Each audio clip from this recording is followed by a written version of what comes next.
Olá, pessoal. Espero que estejam bem. Estamos cá mais uma vez, estudando psicanálise, lendo Fundamentos Psicanalíticos de David Ziegler. Hoje daremos continuidade ao capítulo de número 38, Insight, Elaboração e Cura. Volte quantas vezes você quiser e revise, né, o conteúdo, ok? Dando continuidade, já vimos a primeira parte do capítulo. E agora veremos alguns aspectos de técnica.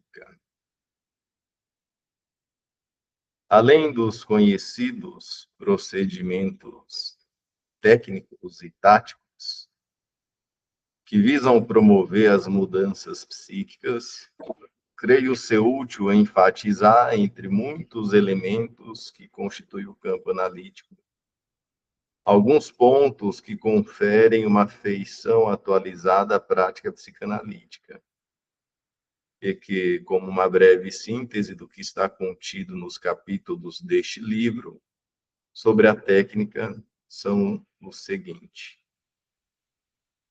Então, aqui nós veremos uma breve síntese referente à técnica, ok? Alguns aspectos sobre a técnica psicanalítica. A natureza da ação curativa da terapia analítica. O critério de mudança psíquica permite ser visto por diversos planos inerentes à vida do sujeito. O critério de mudança permite ser visto por diversos planos, os quais nem sempre coincidem, pois o crescimento mental não se processa de forma uniforme e tampouco é abrangente de forma concomitante para todo o mapa da mente humana, ou seja, não seremos perfeitos, né? Não crescemos mais em algumas áreas, outras não. Há mães que se desenvolvem melhor, né, em certas etapas do filho, da mesma forma o pai. É bom em algumas coisas, em outras não, e assim por diante. E somos nós, sempre teremos pontos a serem melhorados.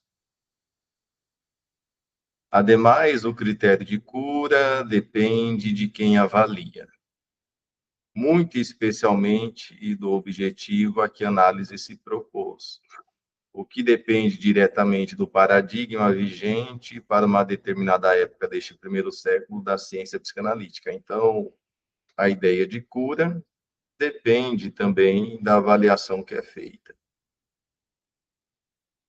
Ok? Talvez alguém olhe e fala que o sujeito não está melhorando, porque ele está piorando, porque talvez o sujeito está deixando de ser dependente. Talvez o sujeito está falando, se expressando mais. Assim, somente para exemplificar, vale reavaliar os sucessivos aforismos que caracterizam em Freud a natureza da ação curativa da psicanálise, conforme o estágio evolutivo de sua obra. Então, veremos referente às mudanças e o processo terapêutico que promove mudanças ou a cura, que é o crescimento, dentro de uma perspectiva psicanalítica, ok? A natureza dessa ação curativa. Primeiro, o neurótico sofre de reminiscências E a cura para o Freud é rememorá-las. O neurótico sofre de reminiscências. E a cura é rememorá-las. Formulada a partir do ponto de vista da teoria do trauma. Este aforismo baseia-se na premissa correta de que a melhor forma de esquecer é lembrar. Então, o sujeito não consegue se esquecer de algo que ele não lembra muito bem, porque não simbolizou, não representou, não pensou, não metabolizou. E a melhor forma dele sair dessa tormenta é se lembrando. E assim libertar as energias psíquicas que estão a serviço da repressão. Sabemos hoje que esse princípio, embora válido em sua essência, não representa mais do que uma pequena parcela do processo curativo. Porque aqui trata-se de neuroses, ok? A repressão. Sendo que essa própria formulação da importância das aludidas rememorações é entendida na atualidade sob o vértice de que o que mais importa na análise, a partir das recordações espontâneas do paciente, é útil lembrar que, etimologicamente, recordar alude ao que vem do coração. Consiste na possibilidade de que ele possa ressignificar o passado a partir do presente. Recordar alude ao que vem do coração. Pessoas que automaticamente levaram para o coração uma experiência, e agora isso fica lá martelando. Mas ela não sabe muito bem o que aconteceu, né? Precisa se lembrar e ressignificar isso. Né? Saber que sentiu raiva, saber que houve um desamparo, né, que não esperava tal coisa. O segundo aforismo do Freud, relativo ao mecanismo curativo da psicanálise, é tornar consciente o que é inconsciente. Então, primeiro eu preciso recordar, lembrar para esquecer, ressignificar.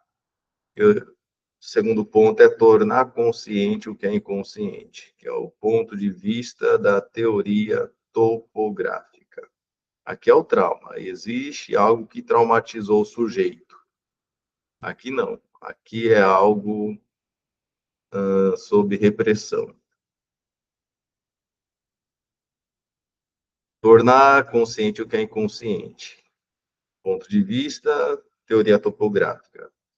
Deve ser entendido na atualidade que não se trata unicamente de passar de uma simples zona para uma outra, mas sim adquire o significado de que o paciente consiga estabelecer um livre canal de comunicação entre essas duas regiões da mente.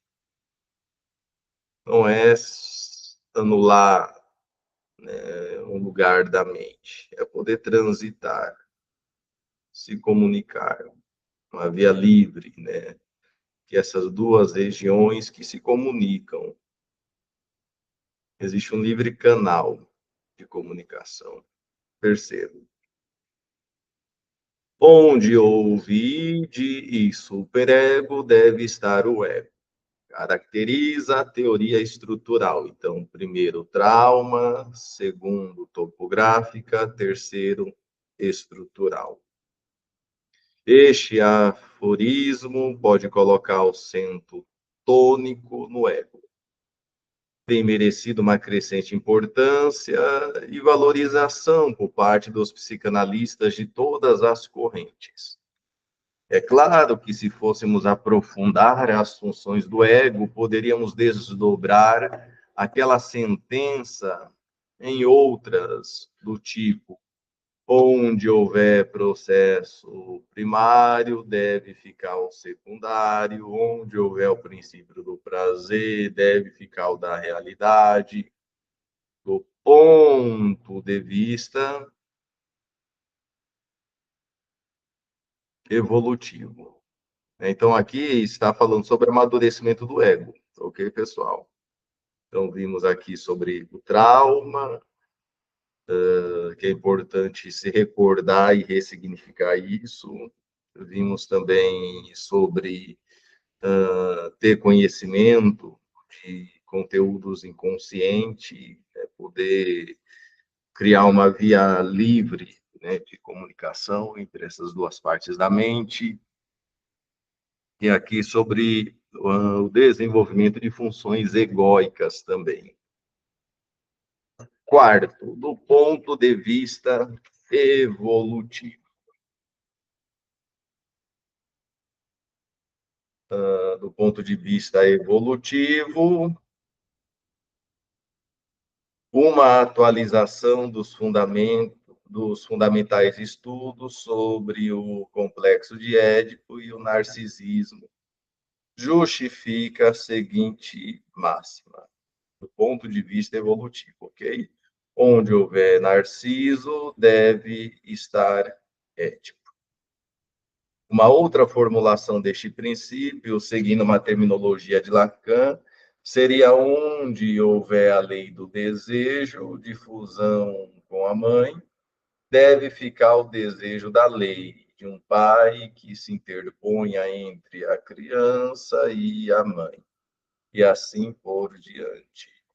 Os aforismos relativos à cura analítica, provindos de outros importantes autores, poderiam aqui sofrer um processo de reavaliação atual. Então, saindo de Narciso e entrando em Édipo. Saindo da lei do desejo para o desejo da lei. Saindo da fusão com a mãe para uma relação com o outro, saindo de uma simbiose, né, para um processo de individuação. Via de Porre e Via de Levari. Em 1905, inspirado em Da Vinci, Freud postulou a bela metáfora de que a cura analítica poderia seguir dois modelos, o da via de Porre e a exemplo de um pintor que cria sua obra, né, que coloca a tinta sobre a tela. Né? Então, está lá a tela, o pintor, pela via de Porre, vai lá e coloca. E pela via de Levari, é uma criação artística de um escultor, que remove, né, pedaços de uma peça de mármore. Ou seja, está lá a pedra e ele vai remover pedaços. Ele vai tirar alguns excessos e vai criar algo ali. Pode trazer o nascimento de figuras que ocultas no seu interior estavam como que pedindo para nascer, como atestam as magníficas esculturas Moisés, Davi ou a série dos escravos de Michelangelo. O Freud utilizou o modelo da via de Porre, né, que para caracterizar tratamentos não psicanalíticos, que consistiam nas diversas técnicas sugestivas, como a hipnose, modelo esse que ficou desprezado na psicanálise, embora, na atualidade, considere-se que alguma forma de sugestão é inevitável e inerente ao método psicanalítico. Assim, a psicanálise passou a ser regida pela via de Levari. Isto é, pela ideologia psicanalítica de que o papel do analista se restringiria a retirar. Pela via de Porre, coloca, pela via de Levari, retira. os excessos neuróticos e psicóticos do paciente, para que então pudesse nascer e resplandecer a personalidade sadia que está oculta, congelada dentro dele.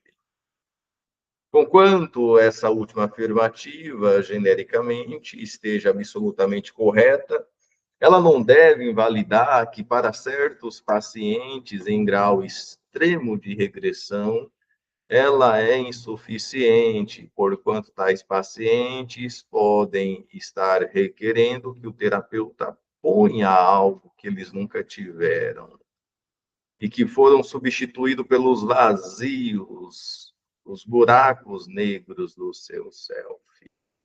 Tá? Então, o psicanalista hoje, ele trabalha pela via de Levare, sim, mas também pela via de Porre, pela via de Porre, né? Aqui. Pela via de Porre, coloca algo, dá sustentação, preenche vazios, né, por meio de presença, por meio da empatia, por meio até mesmo de sugestões, de direcionamento. Tá?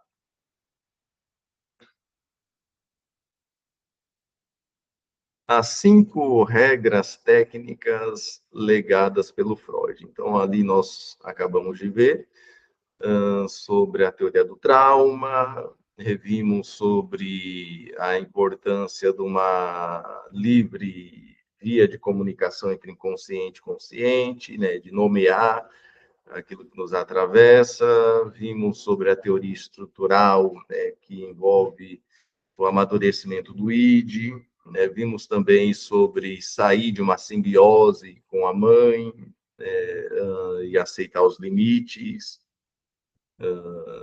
que a vida nos impõe, também necessários para a vida. O que mais nós vimos? E essa via dele porre e de levare, ok? Agora, as 5 regras técnicas legadas por Freud. Acompanhando as transformações da teoria técnica e objetivos terapêuticos da psicanálise, as clássicas recomendações do Freud também devem ser ressignificadas na atualidade.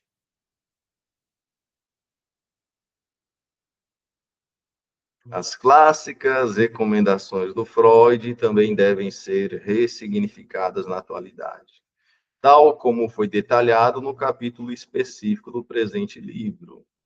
De uma forma extremamente reduzida, cabe dizer que, na atualidade, a regra fundamental, também conhecida como a da livre associação de ideias, deve ser entendida não como uma obrigação, mas como um direito à liberdade para o paciente verbalizar, ou não, tudo que lhe vem à mente. E aí, não quer verbalizar? Vamos ficar em silêncio, né?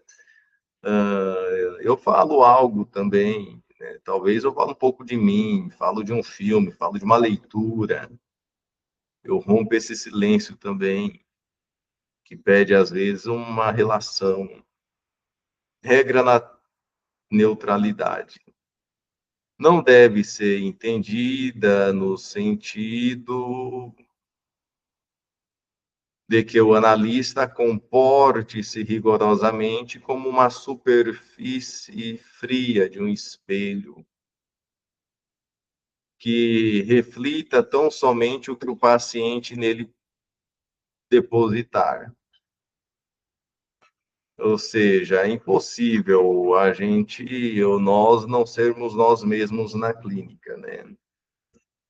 Existe pessoas do lado de cá também, né, que vai e se relaciona.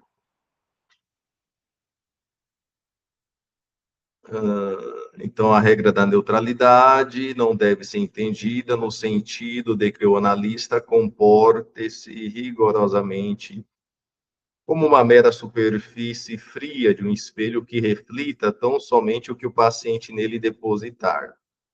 Pelo contrário, Neutralidade deve ser conceitualizada como sendo uma arte em que o analista deve se envolver. Neutralidade deve ser conceitualizada como sendo uma parte, ou sendo uma arte em que o analista deve se envolver. Empatia. Então, neutralidade é se envolver, é ter empatia, sem, no entanto, ficar envolvido. Eu me envolvo, mas não fico envolvido.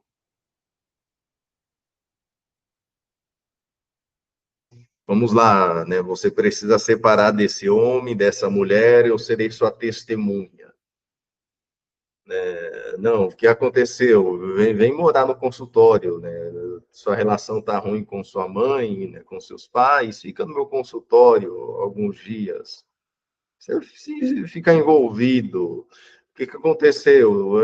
Não, calma aí, tá aqui o dinheiro, ó, vai lá e paga, né? A fatura do teu cartão.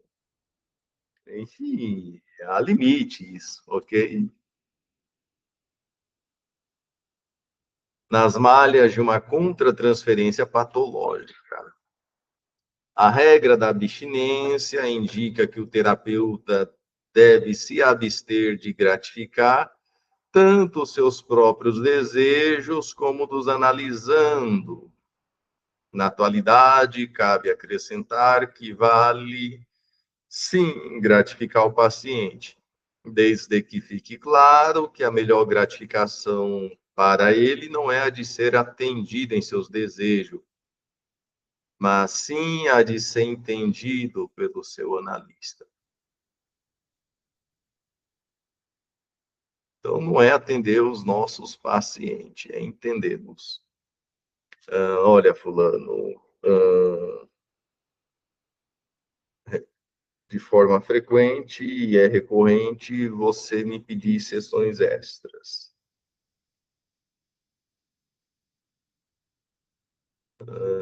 É como se tu tivesse algum receio de ficar só, como se fosse ser intolerável para te lidar com questões da vida, com as emoções, sem mim. É como se você quisesse ter certeza que pode contar. Isso me faz pensar na tua história, isso me faz pensar os momentos que faltou esse apoio paterno, materno, familiar, que você tem que se virar sozinho. É uma busca para ser pego nos braços.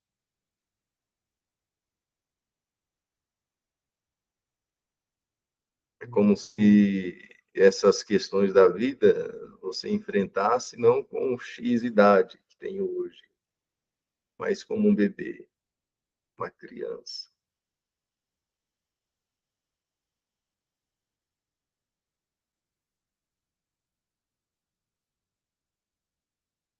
Pode mandar mensagem,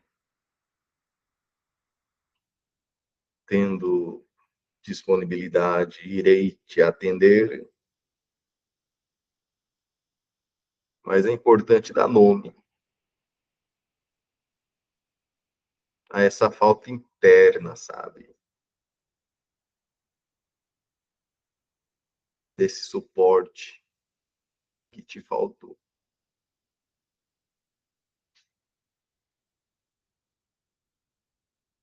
Eu estou aqui, não apenas fisicamente. Estou aqui, estou comprometido contigo.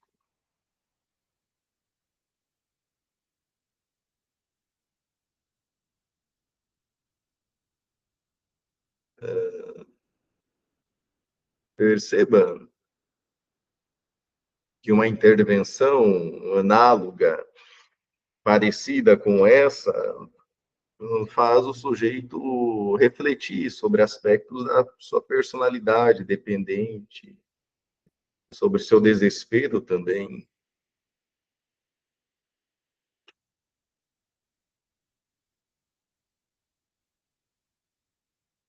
minha vitamina C.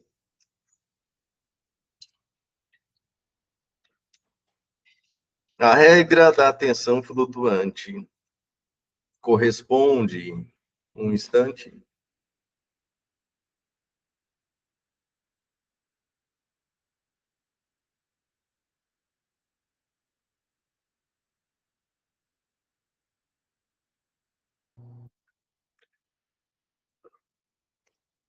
A regra da atenção flutuante corresponde ao sem memória, sem desejo, sem ânsia de compreensão divina. Esta recomendação do Freud continua sendo plenamente vigente.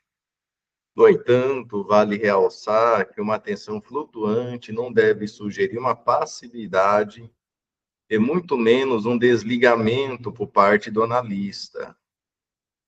Pelo contrário, trata-se de um processo ativo, tendo em vista que o mesmo pressupõe uma sintonia afetiva, uma identificação primária, ok? Intuitiva, que está subjacente à sensorial e cognitiva, desde que a mente do terapeuta não esteja saturada de preconceitos. Então, eu estou ouvindo o sujeito, estou identificado com ele, me sintonizando em sintonia, ok? Eu não fico tentando enquadrar o que o sujeito está dizendo em teorias. Eu tento teorizar enquanto vou ouvindo. Eu vou ouvindo, vou criando hipótese, pensando, identificando pontos.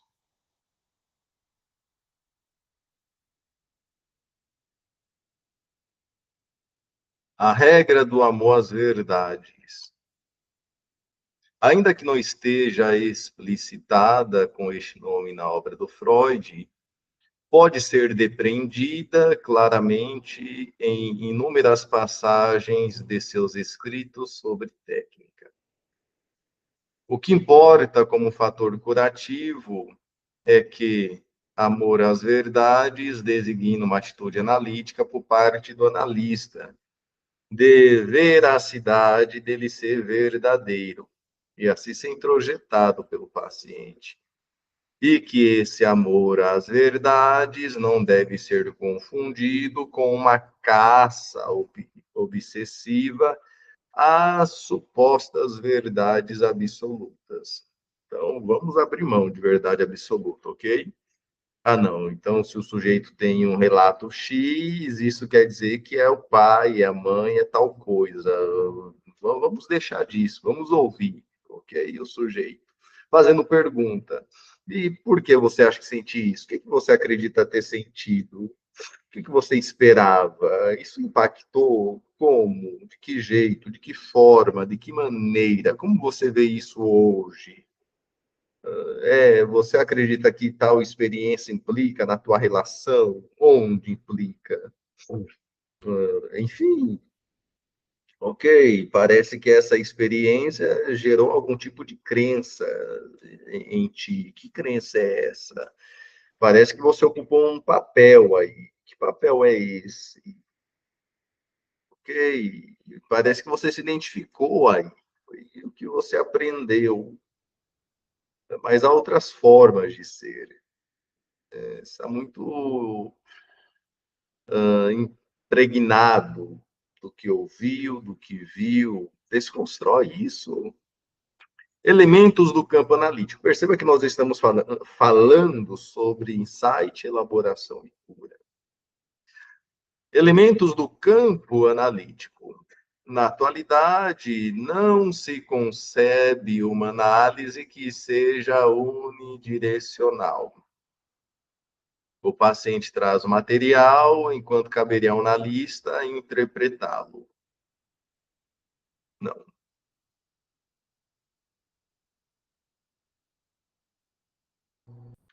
A psicanálise de hoje não é essa, tá? ó, então o que você me trouxe quer dizer isso. Não, vamos deixar disso, vamos ouvir melhor os nossos pacientes, perguntar, questionar, aprender com eles, tá? Como que é isso, fulano, para ti? Como você se sente? Como você vê essa experiência, esse episódio da sua vida? Como te marcou? Né? Poderia ter sido o quê diferente? Né? Enfim, você acha que tua mãe sabia, não sabia? Como que era a relação, as relações? Como que era para sua mãe ser mãe, cuidar de ti, para o teu pai, verbalizava ou não? Vamos ouvir o sujeito.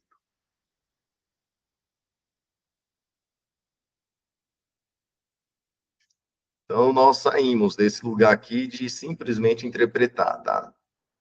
Pelo contrário, o processo analítico repousa em uma permanente vincularidade recíproca, o que constitui a formação do campo analítico. Assim, dentro da concepção que estamos adotando de que cura analítica, muito mais que um esbatimento de sintomas e remissão de transtornos caracterológicos, consiste em um crescimento das capacidades mentais. Os seguintes 8 elementos fundamentais também vêm sofrendo as necessárias transformações técnicas. Então, veremos aqui 8 elementos, ok? Que também sofrem alteração.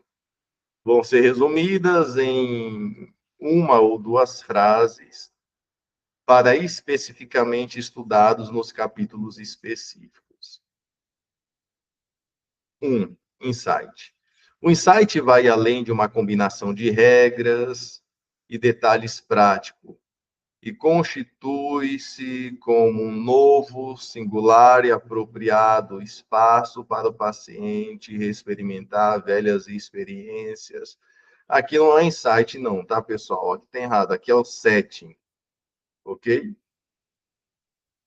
Aqui não é insight, aqui é setting. É o setting, que vai muito além de uma combinação das regras, de detalhes, que é um novo espaço para reexperimentar velhas experiências emocionais que foram mal solucionadas no passado. 7. Aqui é o 7 analítico. Resistência. Contrariamente a de como era considerado, contrariamente de como era considerada como um obstáculo à boa marcha de uma análise, os analistas de hoje reconhecem que elas servem como excelente amostragem de como o ego do paciente se defende dos seus medos diante da vida. Então, a resistência nos concede uma oportunidade de reconhecer o medo,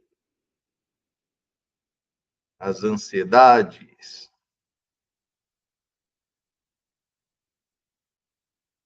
que aterroriza o ego dos nossos analisandos. Se o sujeito resiste, é porque ele tem medo de algo aí. Contra a resistência, os aspectos mais importantes a ser destacado é o da possibilidade da formação de conluios inconscientes. Os conscientes é mais adequado denominá-los como pactos corruptos. Então, a contrarresistência, ela é um pacto corrupto, é um conluio entre as necessidades e desejos do paciente com seu analista e vice-versa. Transferência. A transferência, um tratamento analítico que não transitou pela transferência negativa, não pode ser considerado uma análise completa, pois não propiciou o importante fator curativo,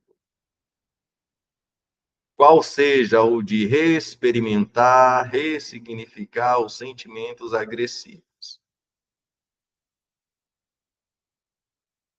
Pode-se dizer que a transferência negativa é positiva se ela for bem entendida e manejada pelo analista. Contra a transferência, o importante é que o terapeuta faça uma indispensável discriminação e um reconhecimento entre o que realmente é uma contratransferência, como resultado dos efeitos das identificações projetivas do paciente dentro da sua mente, e aquilo que não é mais do que a transferência do próprio analista.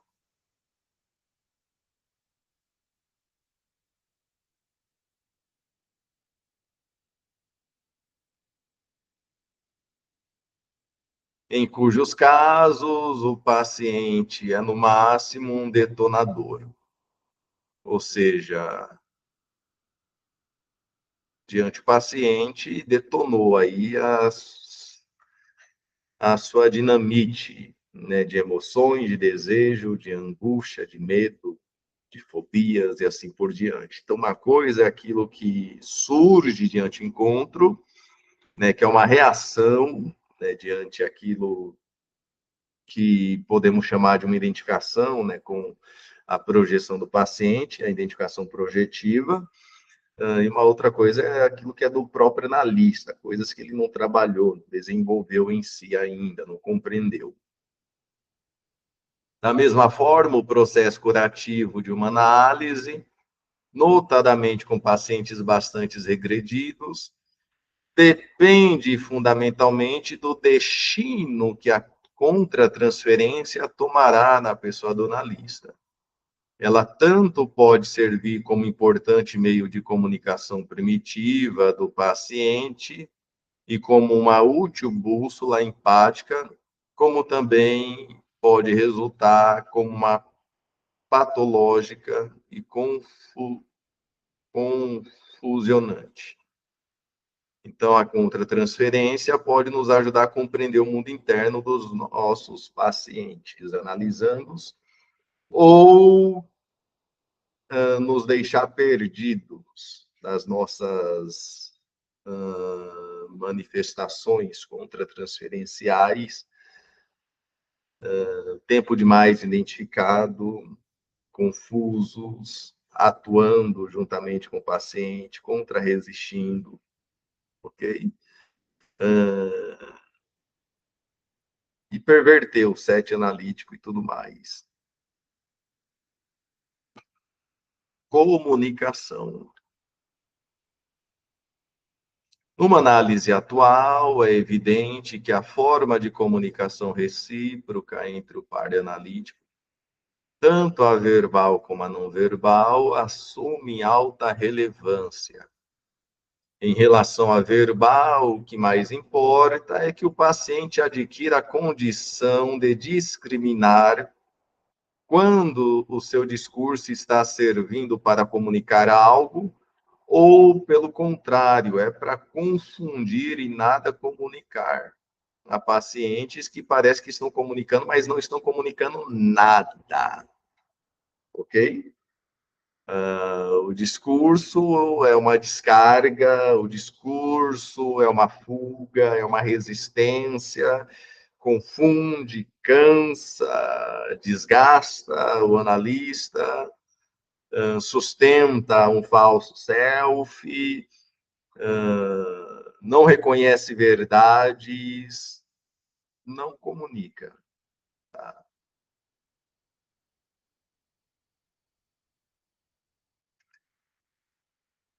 Quanto à comunicação não verbal, principalmente a que se traduz por actings e somatizações, faz parte do processo curativo que o analisando possa pensar as experiências emocionais e expressá-las através do pensamento verbal. Então, faz parte do processo curativo que o analisando pense as experiências, que ele expresse-as por meio do pensamento verbal, ok? A interpretação. É óbvio que análise sem interpretações não é análise, e não pode progredir. Contudo, tampouco é concebível uma análise que seja baseada exclusivamente em interpretações. É útil diferenciar a interpretação de atividade interpretativa, sendo que esta última sugere mais diretamente um exercício dialético entre analista e paciente, no qual as interpretações resultam, em grande parte, de uma construção de ambos, insight e elaboração. Esse aspecto abrange todas as considerações presentes neste capítulo, sendo útil. Vamos voltar aqui na interpretação e atividade interpretativa, ok? A atividade interpretativa é um exercício dialético entre analista e paciente. As interpretações é uma construção de ambos. Nós vimos isso especificamente em um capítulo, ok? Insight e elaboração. Esse aspecto abrange todas as considerações presentes neste capítulo, sendo útil ressaltar que a eficácia curativa das mesmas depende fundamentalmente da condição de que o analisando tenha conseguido atingir a posição depressiva, segundo Klein, sendo que isso costuma vir acompanhado de sofrimento. Há sofrimentos que antecipam o crescimento. Nos casos em que existe uma total evitação da dor psíquica, que é inerente à posição depressiva, e que ainda assim o paciente manifesta melhoras, é necessário que o analista fique atento à possibilidade de que se trate de uma pseudo-melhora, constituindo aquilo que Bion denomina de cura cosmética. Então, quando há uma evitação à dor psíquica, talvez haja aí uma falsa melhora, uma pseudo-melhora, uma cura cosmética. Isso é, o paciente desenvolve uma série de camadas bonitas que encobre uma feiura interna. A única forma de o paciente enfrentar a dor mental no curso da análise é quando houver uma adequada atmosfera analítica. E o que é, Felipe, atmosfera analítica? Esta expressão designa o clima afetivo que se estabelece nas sessões, a partir da atitude interna do psicanalista,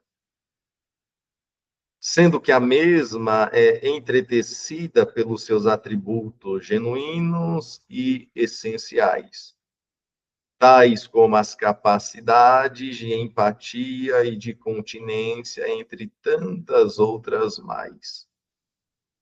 Parto do princípio de que toda e qualquer técnica analítica gira em torno de dois eixos fundamentais, sendo que ambos são indissociados e complementares entre si. Vale traçar uma representação gráfica disso, segundo o modelo cartesiano de duas coordenadas penticulares, sendo que o eixo vertical da atividade interpretativa é mais importante nos analisandos que têm uma integração do ego, enquanto o eixo horizontal da atmosfera analítica cresce em relevância na proporção direta do grau de regressividade dos pacientes. Este último caso deve ser entendido a partir do inequívoco fato de que os atributos do psicanalista também se constituem como um fator curativo, porquanto eles exercem a função direta de preencher lacunas que resultaram de uma deficiente maternagem original. O Zimmermann aqui está se referindo, né, sobre a atividade interpretativa. Então, a atividade interpretativa, ela é mais importante nos analisando que tem uma melhor integração de ego. Ok. Converso.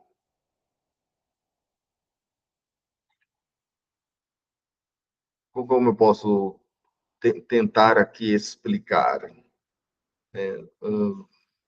Deixa eu voltar aqui para a tela.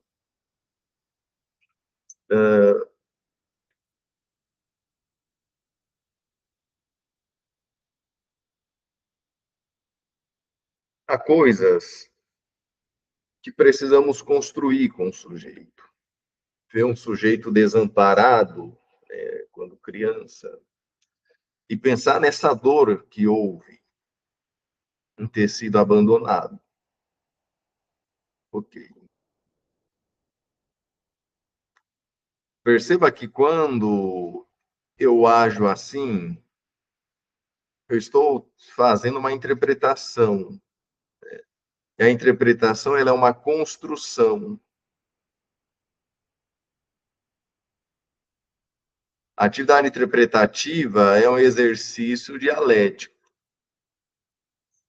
Para que eu possa fazer uma interpretação, é necessário haver uma construção com o outro, algo mais íntimo mesmo, uma identificação primária, ok? Porque não vai ser apenas aspectos relacionados a conhecimentos intelectuais, não. É algo de sentido na própria relação. Parece que é difícil para ti confiar.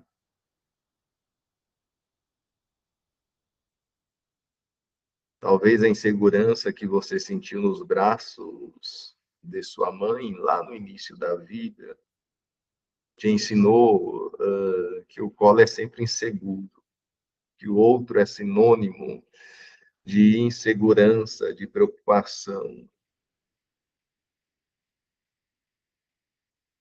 Perceba que eu estou falando não com base simplesmente em conhecimento teórico, técnico. Estou falando diante aquilo que sinto em contato com este paciente, tá?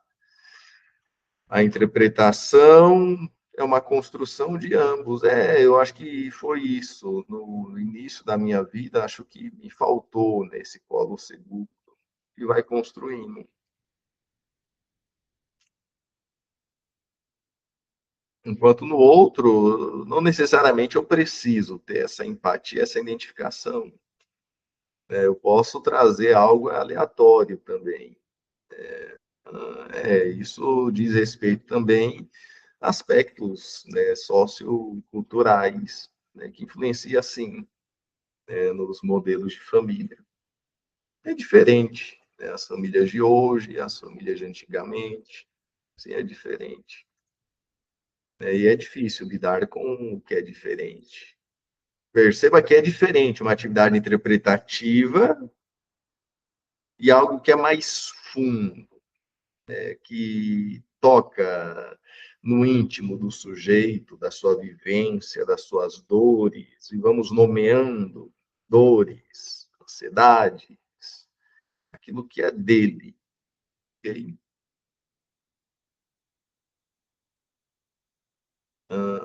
Aqui. Nessa condição, ou nessas condições, é válida a analogia de que a amamentação se compõe tanto do conteúdo lei de interpretação, quanto da forma, a atitude da mãe analista em relação à maneira de segurar, alimentar, olhar e falar com seu filho paciente. Desde que o analista não confunda a sua função de preencher as lacunas primitivas da formação do self desse tipo de paciente com substituir. Percebam que nós não vamos substituir aqui ninguém, nem pai nem mãe. Vamos agir como alguém que reconhece que está junto. Funções do ego. Faltam umas 2, 3 páginas ainda, né, pessoal? Isso. Faltam 3 páginas. Funções do ego. A tendência atual é a de considerar, lembrando que eu estou falando um pouco mais rápido aqui, né, lendo um pouco mais rápido, porque nós já vimos em diversos capítulos parte desses assuntos, tá? Eu poderia ficar pensando, eu gosto de pensar e desenrolando uma ideia, né, fazendo costuras e construindo. Se eu fizer isso, nós vamos terminar o nosso encontro daqui umas 6, 7 horas. E eu acredito que é cansativo, tanto para mim quanto para vocês também. Funções do ego. A tendência atual é a de considerar que tão ou mais importante do que a clássica descodificação das fantasias inconsciente, com as respectivas pulsões, ansiedades e defesas, consiste na necessidade de o analista priorizar a maneira de como seu analisando está utilizando as suas funções cognitivas do ego. Em outras palavras, como se processa a percepção do paciente em relação aos fatos, a pessoas, o mundo? Qual é a percepção? Como se processa isso? Como ele utiliza a sua capacidade ou incapacidade para pensar? Ele consegue formar símbolos? E daí? Ele tem capacidade para abstrações, conceituações? Ou o paciente está detido no âmbito de equações simbólicas e, portanto, seus pensamentos são concretos? E como é o seu juízo crítico? Da mesma forma, valeria perguntar até que ponto a sua função de conhecimento está mais voltada para o não conhecimento das verdades que são penosas. Como é a sua linguagem, a sua comunicação? Qual tipo de linguagem? Como são as suas ações no plano de conduta? Se comunica mais verbalmente, de forma não verbal, somatizando? Sabemos que em pacientes detidos em níveis primitíveis, tais funções do ego não se desenvolveram adequadamente, de forma que, nesses casos, uma das tarefas do analista é a de que, durante algum tempo da análise, ele empreste ao paciente aquela função do ego que ele possui, mas que falta ao paciente. Por exemplo, em muitos momentos, pensar pelo paciente, ensiná-lo a pensar. Perceba que aqui é uma prática diferente, ok?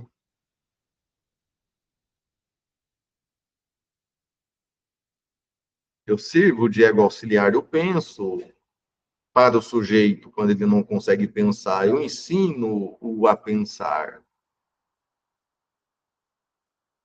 Eu não olho simplesmente para fantasias tentando descodificar, eu olho para as funções egóicas.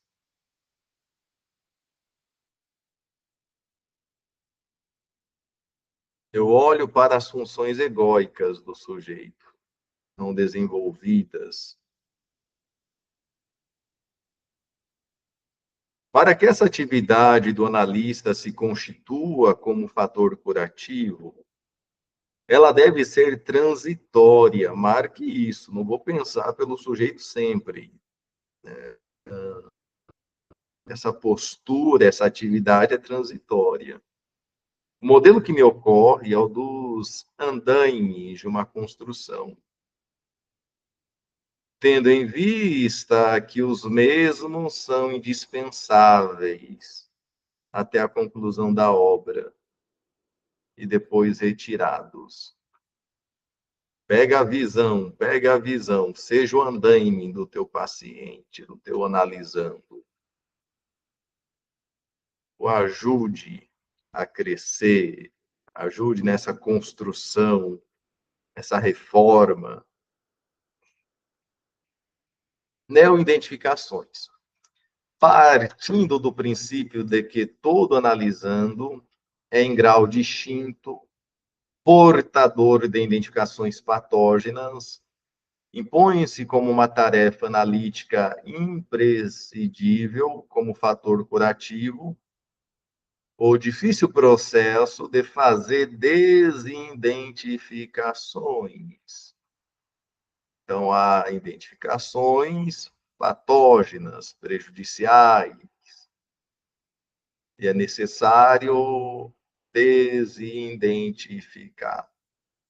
Eu lembro de uma vez ter mencionado mais ou menos assim com uma paciente: você ainda se olha com os olhos do seu pai.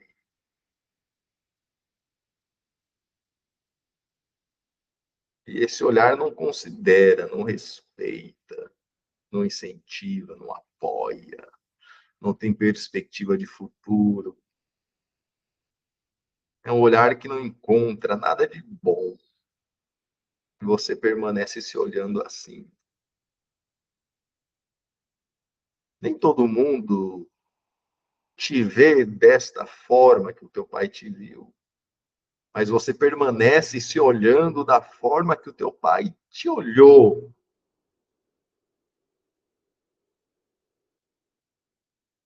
Por que você não muda esse olhar?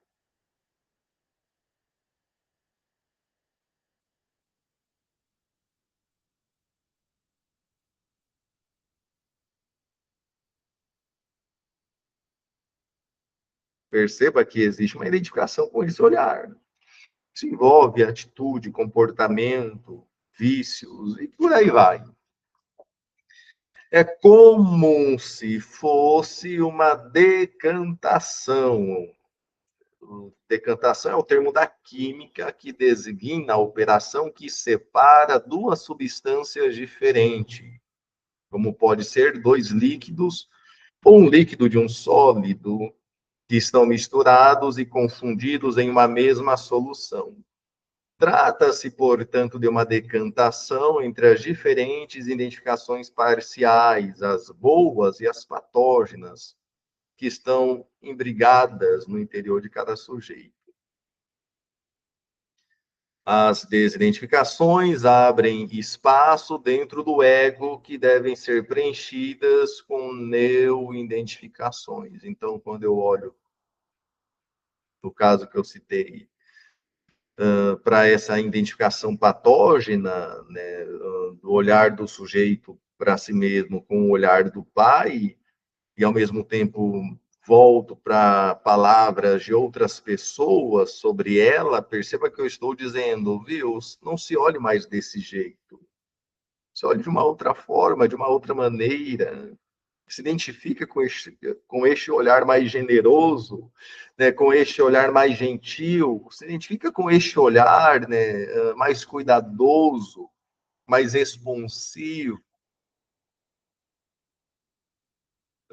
É sobre isso. Sendo que a pessoa do psicanalista, como a pessoa real, também funciona como importante modelo para as novas identificações do paciente. Isso se constitui um importante fator curativo, creio que mais importante do que habitualmente considerado. O analista fala algo também. Eu não acredito, né, que você seja isso que o teu pai te falou, que tua mãe te falou, que você é preguiçoso, que você não quer nada com a vida, não quer nada com nada. Você está aqui. Você atrasa, mas você está aqui. Você desmarca algumas sessões, mas você está aqui. Você está vindo, está tentando. Enfim, existe algo aí que deseja mudar, sabe? Que deseja ir além, que deseja superar essas expectativas. Existe algo aí em ti, valoriza isso. Existe um eu aí que quer crescer, que acredita na possibilidade, que quer mudar, que quer mudança, enfim.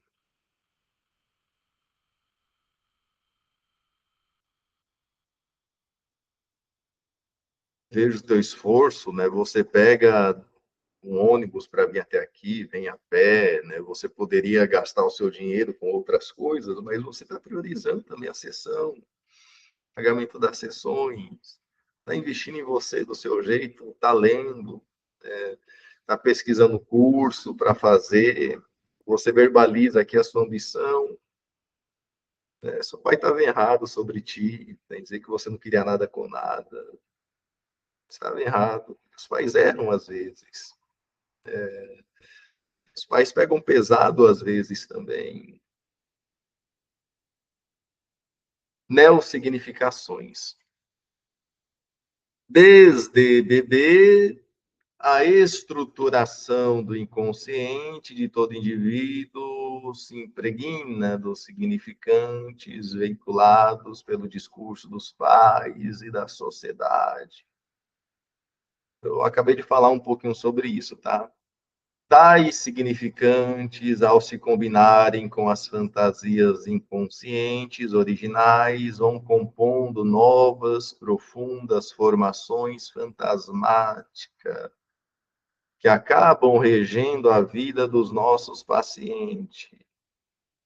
Por exemplo, uma mãe fóbica emprestará um significado de perigo e a necessidade de evitação a tudo o que estiver acontecendo com seu filho.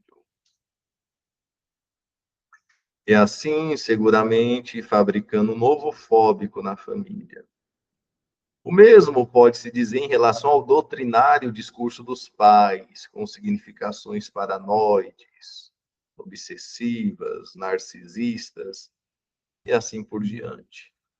A exemplo do que antes foi dito em relação às identificações, também é uma tarefa muito importante o analista promover dessignificações seguidas de neossignificações. Resumindo, se teu pai é ansioso, obviamente tu tende a ser ansioso. Se teu pai é neurótico, obsessivo, é aprendido. Se o teu pai tem fobia de mundo, de relações, enfim, você veiculou isso aí. Se para tua família homem não presta, mulher não presta, relacionamento é uma merda, uma bosta, é por isso que você se afasta, sabota, não se entrega e tem o dedo podre também, ok? E você aprendeu isso, essa visão é a sua, é uma crença da família. E quando você fracassa no relacionamento, na relação, você sustenta essa crença familiar de que relacionamento, de que homem, de que mulher, de que tal coisa é isso. Amizades, tá? Ninguém é amigo de ninguém. Ninguém quer seu bem. Você se aproxima de pessoas, quebra a cara e fala: meu pai estava certo, minha mãe estava certa. Essa crença é uma crença familiar, de família. E você passa a ensinar isso aos seus filhos, aos filhos deles e assim por diante. Depois é toda uma família, uma geração de neuróticos, de fóbicos, de esquizofrênicos, de paranoides, por conta dessa recusa também a mudar, a pensar diferente, a questionar, a exercer funções do ego, ok? Se meu pai bebia para esquecer os problemas, eu bebo também. Se minha mãe bebia para esquecer, eu também. Se minha mãe, numa discussão, gritava, eu grito também. Se meu pai gritava, eu grito. Se resolvia tudo batendo, eu bato também. Gente, é a realidade que vemos. Tá? Aí é fácil alguém olhar e falar, é transtorno, o sujeito tem um transtorno. Não, calma, tem uma identificação aí. Tua família era assim, teus pais, tua religião, tua comunidade, né? Me perdoe os corintianos. Louco por ti, Corinthians, aqui tem um bando de louco e não sei o que, e aquilo outro, é louco, bora quebrar tudo, vamos quebrar, e por aí vai. Aí começam os vandalismos. Enfim, tem que ser assim, tem que ser desse jeito, tem que ser dessa forma, dessa maneira. Não, mas há uma identificação com o grupo, com o discurso, tá? Vamos quebrar tudo. Então, enfim, estereotipia de papéis. Aí temos um bom exemplo. Lembre-se, uma coisa é ouvir música e pensar a letra da música, questionar, entender, perceber aquilo, ver um filme, analisar o filme, interpretar o filme, construir algo a partir do filme. Uma outra coisa é ouvir música e ser influenciado por ela. Perceba que é como se a música fizesse um papel sugestivo sobre o sujeito. O Mascarenhas, ele fala sobre isso, ele acredita que não é a TV, a violência na TV que deixa as pessoas agressivas. Ele dizia, eu estou certo de que não é isso. É a realidade, o qual o sujeito vive, é o contexto qual o sujeito vive que o deixa agressivo, violento, que gera violência. E não a violência que ele vê na TV. Talvez é a realidade que não passa na TV que gera o violento, que deixa as pessoas violentas. O que isso quer dizer? Que uma coisa é eu ver o conteúdo, analisar, observar e falar, o mundo está perigoso, as coisas estão perigosas. Outra coisa é eu ver o conteúdo e ser influenciado, então não saio, então não me relaciono. Né, os feminicídios, não vou mais me relacionar, porque eu posso ser atropelada, ser arrastada, e começa todo um discurso. Então, perceba que uma coisa é eu ver a questão, ser mais cauteloso, ter filtro, ser mais seletivo, e outra coisa é eu ver e ser influenciado a ponto de ser paralisado. Tá? O conhecimento também, ele deve servir de base e não de muleta.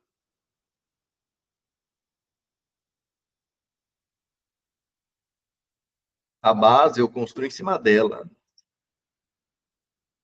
A muleta, não. Eu ando me apoiando nela. Não construo nada.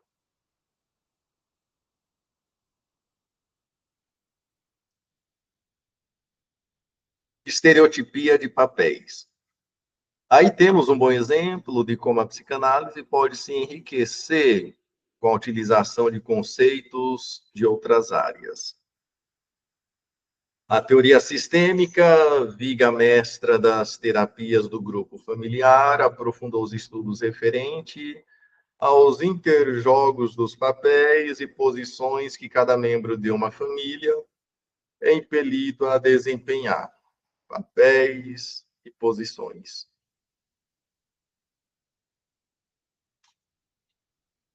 E que muitas vezes prolonga-se ao longo de suas vidas. A ruptura com o imperativo categórico desses valores e papéis constitui-se como momentos críticos do tratamento psicanalítico.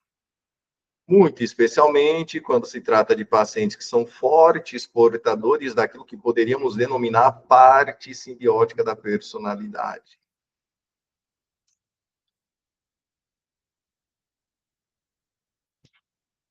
Então vamos pensar aqui um pouquinho, ok?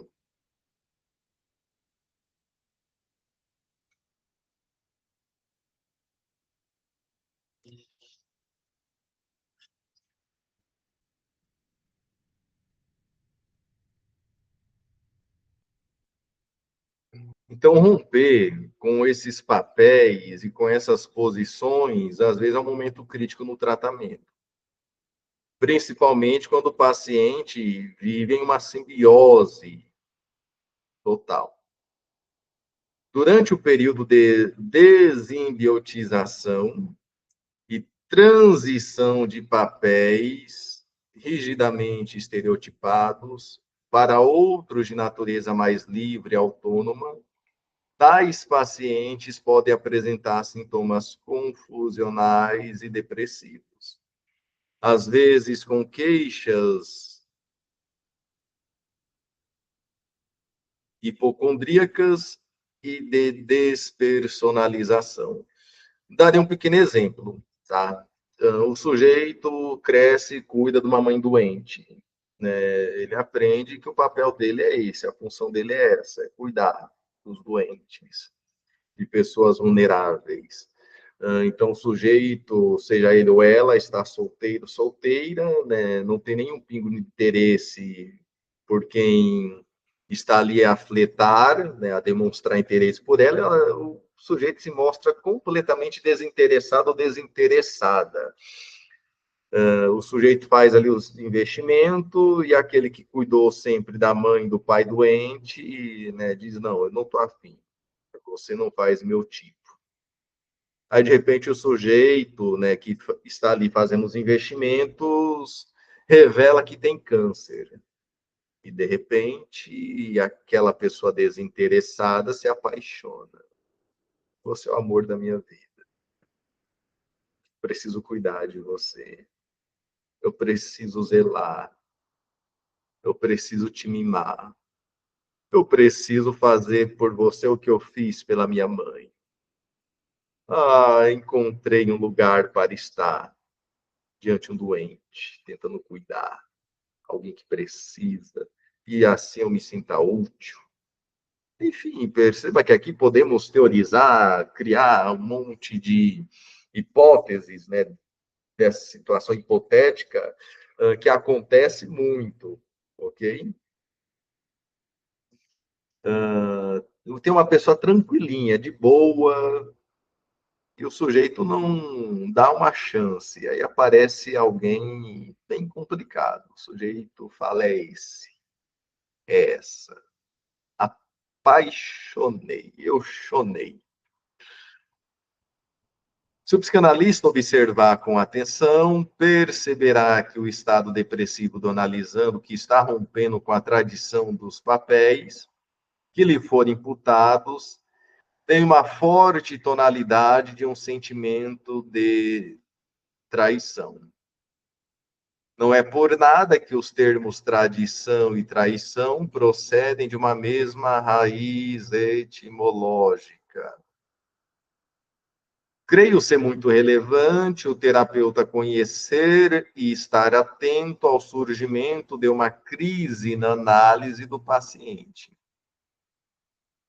Justamente quando ele está procedendo a uma ruptura com certos papéis, a ponto de, pelo menos em meu entendimento, em situações mais extremas, essas situações podem constituir uma das quatro causas principais do surgimento da reação terapêutica negativa. As outras 3 causas, como já foi referido em outro capítulo, são uma inveja do sucesso do analista. Eu lembro quando mudei de consultório, né, perdi alguns pacientes, porque viram meu consultório chique, bonito, sentiram isso como uma frustração.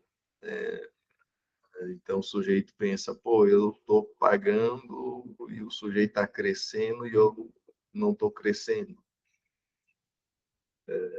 Enfim, então o sujeito tem uma inveja e ele para com o processo. Ou talvez o sujeito te procura, né, está meio que numa simbiose, tete a tete, olho no olho, aparentemente, né, me sinto em casa, nesse consultório, nesse espaço, o analista aparentemente é o mesmo que eu, é um reflexo, né, e o analista se destaca. Aí, de repente, o sujeito pega e para com a sessão, as sessões. Quando o analista tem uma ascensão, né, ou quando também o paciente tem uma ascensão, analistas que sentem inveja dos pacientes. Dando continuidade. Então, o sucesso,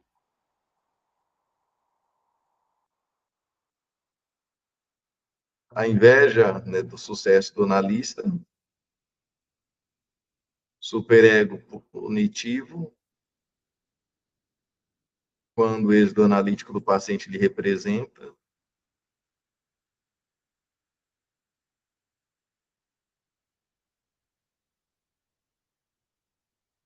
o encontro do paciente com depressão subjacente,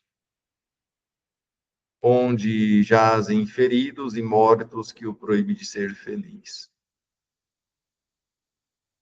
A dor mental. É inevitável a presença de algum grau de dor psíquica no curso de uma análise que promova mudanças verdadeiras psicológicas. O autor que mais profundamente estudou esse aspecto foi o Bion, e cabe destacar alguns dos aspectos por ele abordados. No lugar de evadir as frustrações penosas, o paciente deve adquirir condições para enfrentar as frustrações inevitáveis. E assim modificar não só as formas como tenta solucioná-la, como também a possibilidade de obter uma modificação da fonte geradora da frustração. Portador psíquica é o único caminho que permite a passagem da posição esquizoparanoide para a depressiva. Como decorrência, uma aprendizagem com as experiências emocionais. Vamos aprender com a dor. O Bion estabelece uma significativa diferença entre sentir a dor, pain, e sofrer a dor.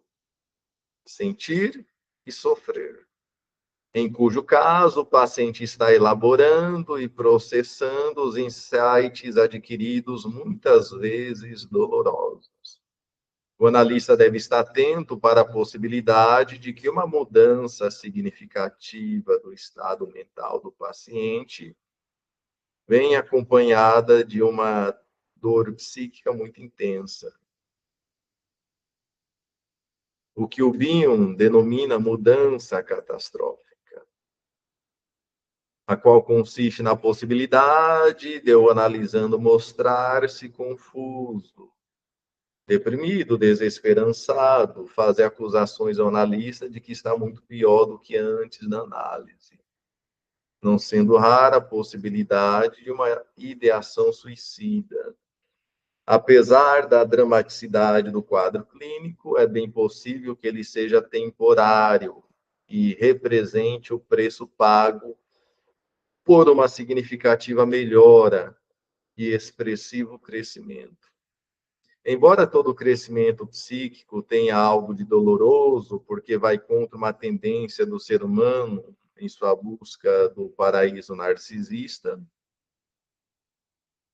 Isso não deve ser levado ao pé da letra, porquanto acredita-se cada vez mais que a busca de novas relações, de ampliação do conhecimento, do sucesso, de realizações, é uma função inata, natural e prazerosa do ego.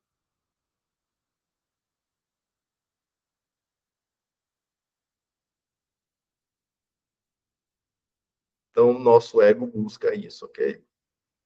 A parte psicótica da personalidade, este termo, como já vimos, pertence ao Bion, que o emprega para caracterizar que todo sujeito, em maior ou menor grau, é portador de núcleos regressivos, remanescentes dos primitivos períodos evolutivos, como onipotência, onisciência, uso excessivo de identificações projetivas, um processo analítico que não transita por esses núcleos psicóticos, deve ser considerada, no mínimo, incompleta, porquanto é análise dessa parte psicótica que possibilita a criação de um espaço mental no paciente, no qual a onipotência seja substituída pela capacidade para pensar, a onisciência dê lugar à formação de uma capacidade para aprender. No lugar da prepotência, deve ficar um reconhecimento da dependência,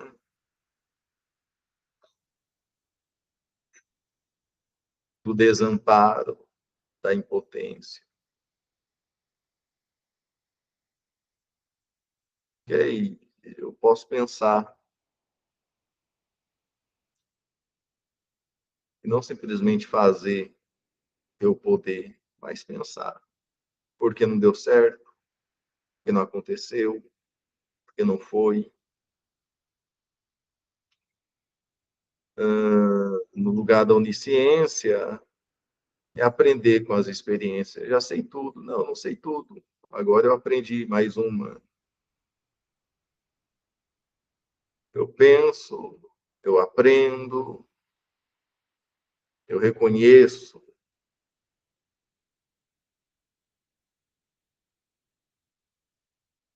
eu penso, aprendo, reconheço. Vamos lá. Vou tentar resumir aqui algumas coisas.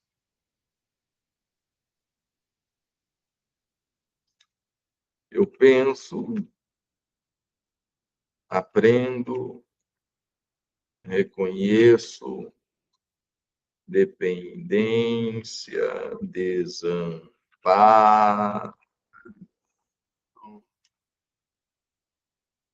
impotência.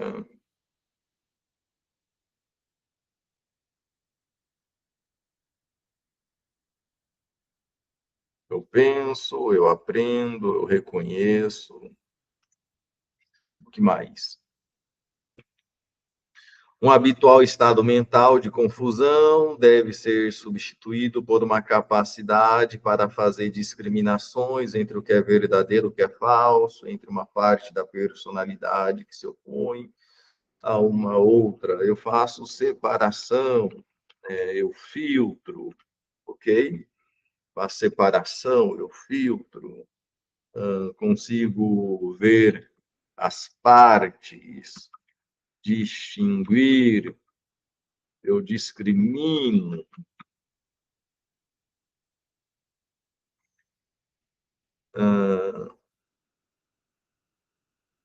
Aqui. Vamos continuar.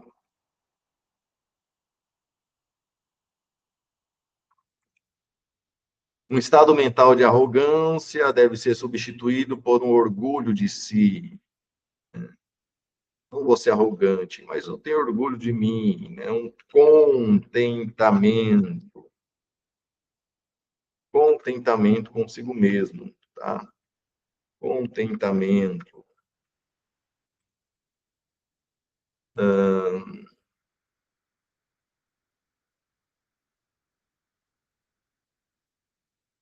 A curiosidade arrogante deve ceder lugar para a curiosidade sadia,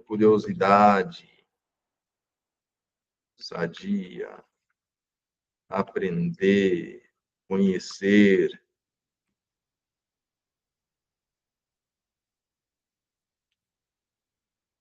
Um estado mental de arrogância, orgulho, no lugar de um uso excessivo de identificações projetivas, há uma empatia, eu consigo conter o outro, também, conter a mim mesmo. A costumeira modalidade transferencial de uma exagerada idealização ou depreciação deve ser substituída por uma harmônica introjeção da função psicanalítica da personalidade do analista, de tal sorte que o possibilite ao paciente o desenvolvimento de uma função. Eu desenvolvo funções, ok? Analíticas, ok. Última parte. Término da análise. Desde o Freud, sabemos que existe uma velha polêmica. A análise é terminável, ela é sempre terminável. Sou dos que pensam que ela nunca é totalmente terminável, levando em conta que a cura analítica é bem diferente da cura ou alta na medicina. Por essa razão e pelo risco de que possa ser utilizada como atestado de plena e completa saúde emocional, evito utilizar o termo alta em análise. Por mais bem sucedido que tenha sido o tratamento, eu prefiro configurar como tendo sido um término, ou seja, a conclusão de uma importante etapa da vida. E isso abre portas para uma possível reanálise, para um outro momento da vida. Se tomarmos o prefixo latino in no sentido de uma interiorização e não de uma negativa, que é o seu outro significado habitual, podemos dizer, a partir de um vértice etimológico, que uma análise torna-se interminável quando ela fica interminável. Uma análise torna-se terminável quando ela fica interminável. Em outras palavras, um tratamento analítico termina quando, analisando, mercê de uma boa introjeção da função psicanalítica do seu analista, está equipado para prosseguir a sua eterna função autoanalítica e, dessa forma, continuar fazendo renovadas mudanças psíquicas. Ou seja, eu não estou em terapia, mas eu internalizei o meu terapeuta. Isso não substitui a análise, tá? Mas perceba que há pessoas que têm essa capacidade de pensar, de elaborar, ela escreve, ela sente, ela lê, se identifica, se percebe, enfim. Ela tem o amor à verdade, ok? Ela fala consigo mesma, dialoga consigo mesma. Um critério de resultado analítico exitoso, segundo Bion, não é o do paciente vir a ficar igualzinho ao analista, estar curado igualzinho ao analista, mas vir a tornar-se alguém que está se tornando alguém. Partindo do princípio que o analista é uma espécie de arquiteto que, juntamente com o cliente, lida com os espaços mentais, modificando-os, abrindo paredes, emprestando mais luz, cores, harmonia e funcionalidade, quero concluir o espírito deste capítulo com a citação de uma frase de um eminente arquiteto inglês, a qual considero muito tocante, que poeticamente sintetiza e define o espírito deste texto. Diz Denis Lascaux, entre parênteses, eu introduzo alguns termos que remetem à situação analítica e os grifos. Nosso papel é proporcionar ao cliente, dentro do tempo e custo e capacidades disponíveis, não o que ele quer, pelo menos no início da análise. Mas o que ele nunca sonhou em querer. E quando ele tem o produto, o resultado analítico final, o reconhece como sendo exatamente o que ele queria o tempo todo. Esse é o nosso encerramento de hoje, ok? É o fim do estudo deste capítulo. Próximo encontro, veremos capítulo de número 39, que é um capítulo extenso também, ok? E falta agora apenas 4 capítulos, correto? Isso, falta psicoterapia psicanalítica com crianças e adolescentes, a psicoterapia de grupo, condições necessárias para o analista e a crise atual e as perspectivas futuras da psicanálise. Assim encerramos o capítulo de hoje, ok? Até o próximo encontro, um abraço, tchau, tchau.